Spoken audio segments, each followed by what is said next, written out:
இது ஃபர்ஸ்ட் மலேசியாவின் செய்திகள் உங்களுக்காக.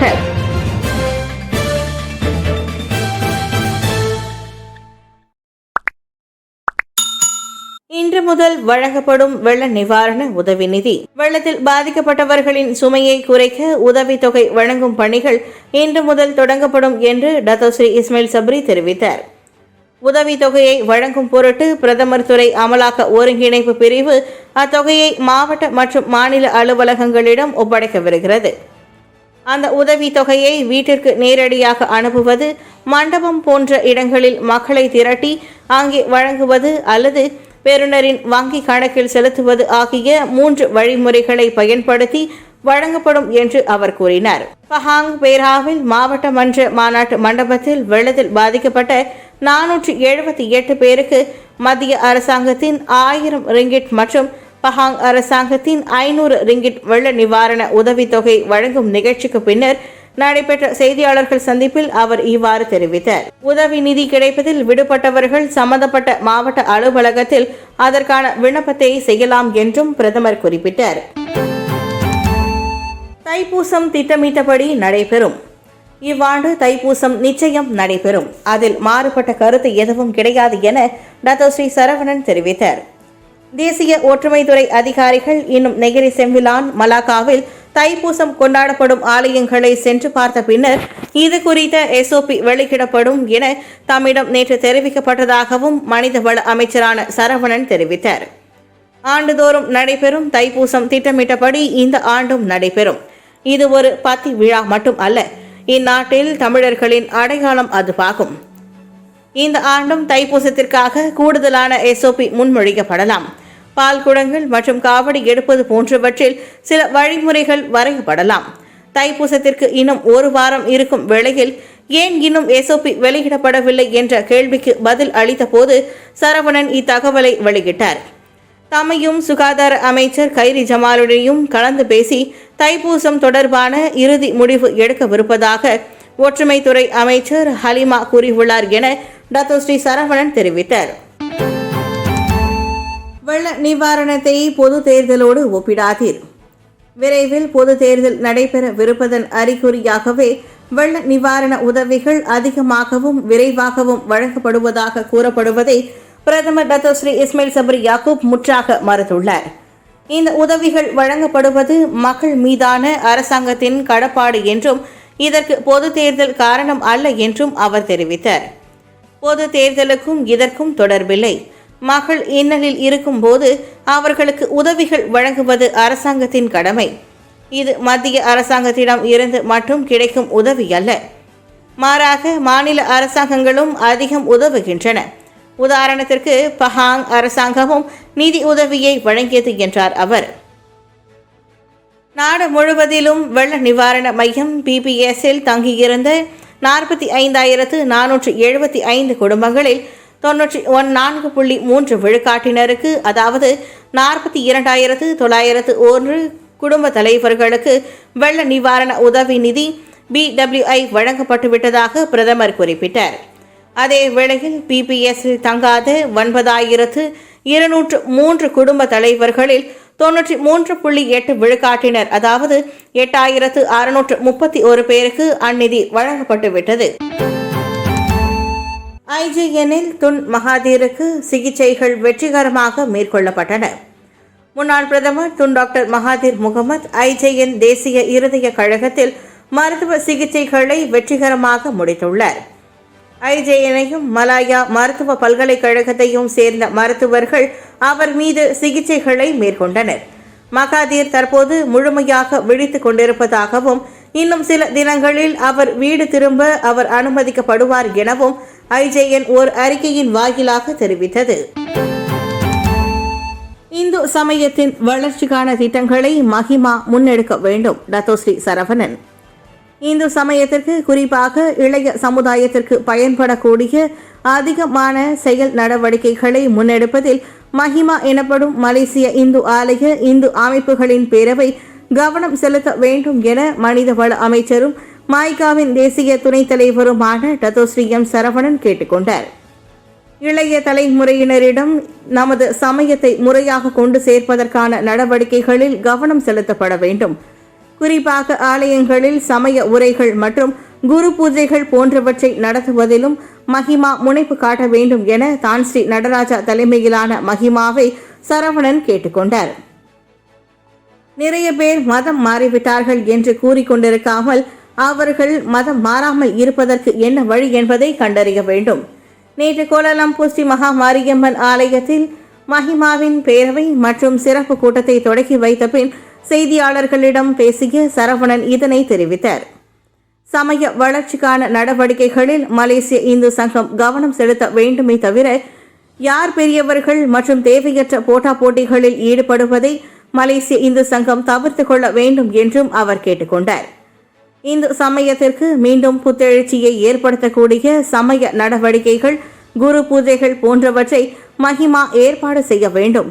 தான் ஸ்ரீ நடராஜா கூறியதை போன்று ஆலயம் சம்பந்தப்பட்ட எந்த விவகாரத்தையும் நாம் மறைக்க வேண்டியதில்லை.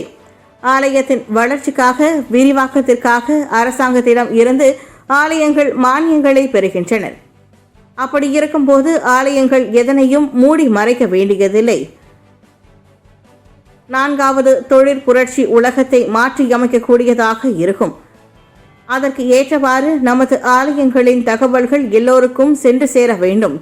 யார் யார் ஆலயத்தின் வளர்ச்சிக்கு தொண்டு செய்தார்கள், அவர்கள் அந்த ஆலயங்களுக்கு ஆற்றிய சேவைகள் போன்ற விவரங்களையும் தமது அமைச்சு திரட்டி வருவதாகவும் விரைவில் இந்த விவரங்கள் ஒரு தரவாக தயாராகும் என்றும் சரவணன் தெரிவித்தார்.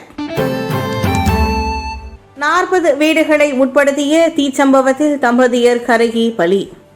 சபா ஜாலான் தவாப் லாமாவில் உள்ள கம்போங் சுங்கை புவாயா குடியிருப்பு பகுதியில் நேற்று சுமார் 40 வீடுகள் தீப்பிடித்ததில் தம்பதியர் கருகி மாண்டதோடு 7 தீக்காயங்களுக்கு ஆளாகினர்.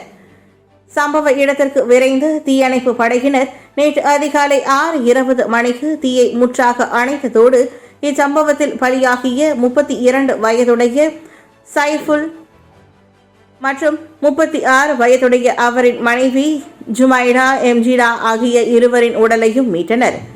சம்பவம் குறித்து பின்னிரவு 12:25 மணிக்கு தகவல் கிடைத்ததும் 2 தீயணைப்பு வாகனங்களில் 25 தீயணைப்பு படையினர் சம்பவ இடத்திற்கு விரைந்ததாக தாவப் மாவட்ட தீயணைப்பு மற்றும் மீட்பு படை தலைவர் ஜூலியஸ் ஜான் ஸ்டீஃபன் தெரிவித்தார். இச்சம்பவத்தில் அப்துல் முத்தாலிப் சுமா என்பவர் 86 விழுக்காடு தீக்காயங்களுக்கு இலக்காகிய வேளையில் மற்றொரு ஆடவரும் 10 வயதுடைய ஒருவரும் 17 விழுக்காடு தீக்காயம் ஏற்பட்டது. அதே வேளையில் 6 முதல் 12 வயதுக்குட்பட்ட 3 சிறுமிகளும் ஒரு சிறுவனும் இத்தீ சம்பவத்தில் 1 முதல் 6 விழுக்காடு தீக்காயங்களுக்கு ஆளாகினர். இத்தீ சம்பவத்தில் பாதிக்கப்பட்ட அனைவரும் உடனடி சிகிச்சைக்காக தாவப் மருத்துவமனைக்கு கொண்டு செல்லப்பட்டனர். இச்சம்பவத்திற்கான காரணம் மற்றும் மொத்த இழப்பு குறித்து விசாரணை மேற்கொள்ளப்பட்டு வருகிறது. பத்துமலை தைப்பூச திருவிழாவில் ரத ஊர்வலம் 1000 பேருக்கு மட்டுமே அனுமதி. பத்துமலை தைப்பூச திருவிழாவின் ரத ஊர்வலத்தில் 1000 பேர் மட்டுமே கலந்து கொள்வதற்கு அனுமதி வழங்கப்பட்டிருக்கிறது. இதற்கு மலேசிய போலீஸ் படை அனுமதி கொடுத்திருக்கும் நிலையில் முறையான செயல்பாட்டு தர விதிமுறை SOPக்கு காத்திருப்பதாக ஸ்ரீ மகா மாரியம்மன் தேவஸ்தான தலைவர் தான் ஸ்ரீ ஆர் நடராஜா தெரிவித்தார். பால் குடங்களுக்கு அனுமதி வழங்கப்பட்டிருக்கும் நிலையில் அதை ஏந்தி செல்பவர்கள் அதன் அகப்பக்கத்தில் முன்கூட்டியே பதிவு செய்திருக்க வேண்டும் என்று அவர் கூறினார். பால் குடங்கள் ஏந்தும் நடவடிக்கைகள் முறையாக செயல்படுவதற்கு முன்பதிவு செய்ய வேண்டும் என்று கேட்டுக்கொள்ளப்பட்டுள்ளது. 14ஆம் தேதியில் இருந்து அது அமலுக்கு வருகிறது. பதிவு செய்யப்பட்டவர்களுக்கு அனுமதி அட்டைகள் வழங்கப்படும் என்று அவர் கூறினார். இதனிடையே 200 காவடிகளுக்கு மட்டுமே அனுமதி வழங்கப்பட்டிருப்பதாகவும் அதற்கான அகப்பக்கத்தில் முன்கூட்டியே பதிவு அவசியம் என்றும் அவர் தெரிவித்தார். இதற்கு அதிகமானோர் பதிவு செய்து கொண்டிருப்பதாக கூறிய நடராஜா, தெளிவான SOP கிடைத்த பின்னர் அடுத்த கட்ட நடவடிக்கைகள் விரைந்து செயல்படுத்தப்படும் என்று அவர் கூறினார். எவ்வாறாயினும் SOPயை கடைபிடிப்பதில் கவனமுடன் செயல்பட வேண்டும் என்றும் புதிய தொற்று உருவாகுவதற்கு இந்திய சமுதாயம் ஒரு காரணமாக அமைந்துவிடக் கூடாது என்றும் அவர் வலியுறுத்தினார். எங்களை சீண்டி பார்க்காதீர், இந்து சங்க தலைவருக்கு தான் ஸ்ரீ நடராஜா எச்சரிக்கை.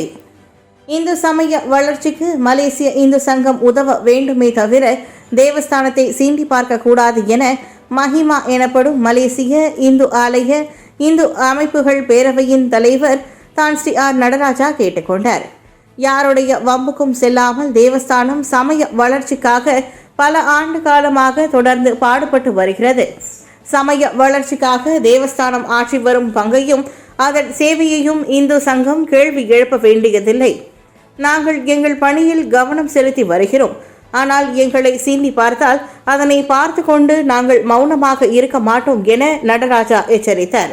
முடிந்தால் சமய வளர்ச்சிக்கு இந்து சங்கம் பாடுபட வேண்டும். அதை விடுத்து எங்களை கேட்டுத்தான் எதையும் செய்ய வேண்டும். எங்களது அனுமதி இல்லாமல் எதுவும் செய்ய முடியாது போன்ற பிரச்சனைகளை எழுப்புவதை நிறுத்திக் கொள்ள வேண்டும்.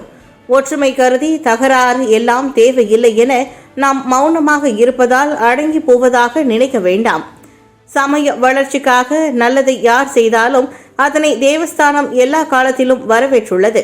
ஆனால் நாங்கள் தான் பெரியவர்கள், எங்களை கேட்டுத்தான் எதையும் செய்ய வேண்டும் என்ற மனப்போக்கை மலேசிய இந்து சங்க தலைவர் நிறுத்திக் கொள்ள வேண்டும் என தான் ஸ்ரீ நடராஜா தெரிவித்தார். மஹிமா பேரவையின் சிறப்பு கூட்டத்தில் உரையாற்றிய போது கோலாலம்பூர் ஸ்ரீ மகா மாரியம்மன் தேவஸ்தானத்தின் தலைவருமான தான் ஸ்ரீ நடராஜா இதனை தெரிவித்தார்.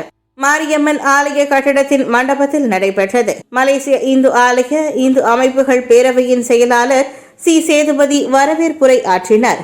திருமுருகன் திருவாக்கு திருப்பீடத்தின் தலைவர் தவ திரு பாலயோகி சுவாமிகள் இந்த நிகழ்வில் ஆன்மீக உரையாற்றினார். அரசியல் சாசனத்தில் சமயத்தின் உரிமை என்ற தலைப்பில் வழக்கறிஞர் டத்தோ செல்வம் முகையா உரையாற்றினார்.